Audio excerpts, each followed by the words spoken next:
Mergja i fes, Ajotullahu i madh, Esh Sheikh Hussein El Mudhari, El Mudahiri. Ajo që keni shkruar në pyetjen tuaj është vërtet e hidhur dhe të gjithë muslimanët në botë duhet të jenë të vëmendshëm ndaj saj dhe të vendosin rrugë zgjidhje për të, sidomos veçanërisht dietarët e medhebeve islame dhe udhëheqësit e vendeve islame.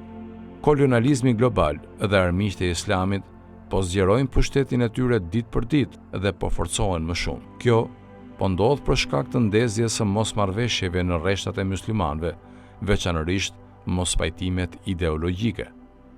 Kurani i Shenjtë dëshmon dhe përforcon se këto mosmarrveshje e mospajtime janë si zjarri dhe dënimi që mbulon shoqërinë islame, siç thuhet në thënien e Allahut të lartësuar.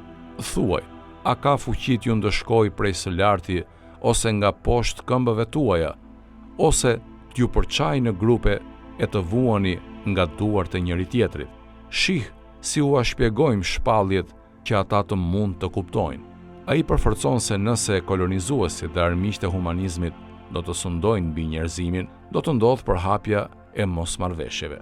Allahu i madhëruar ka thënë, me të vërtet që faraoni madhështohej në tokë dhe banorët e saj i kishte përçarë në grupe.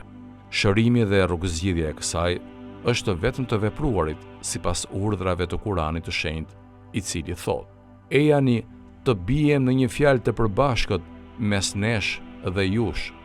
Bazuar në këtë dhe ashtu siç e kemi thënë, e kemi përforcuar disa herë, nuk lejohet as ligjërisht e as logjikisht nxitja dhe përhapja e mosmarrveshjeve ndaj cili do personi apo grupi. Po ashtu, nuk lejohet nxitja dhe përhapja e përçarjes mes medhebeve, veçanërisht ofendimi dhe sharja e gjërave të shenjta dhe ideologjitë e muslimanëve. Nuk lejohet të bëhet përçarje mes pasuesve të profetit, paqja dhe bekimet e Allahut qofshin mbi të dhe mbi familjen e tij. Veprat shkatërruese, vetvrasëse, të cilat i veprojnë një grup tekfiristësh e mendje ngurtë, çojnë në vrasjen e muslimanëve të pafajshëm, janë vepra të shëmtuara, të fulliqura, antinjerëzore, lëndojnë zemrën e çdo njeriu të lirë. Sigurisht, këto veprime janë qëllimi i armiqve të islamit dhe muslimanëve. Kolonializmi global përpiqet i detyrojë muslimanët që ta pastrojnë atë nëpërmjet ndezjes dhe përhapjes së mosmarrveshjeve dhe mospajtimeve dhe nëpërmjet veprave që mbjellin farën e përçarjes e të ndarjes. Sigurisht, ndjekja e armiqve dhe e kolonizuesve është prej mëkateve të mëdha.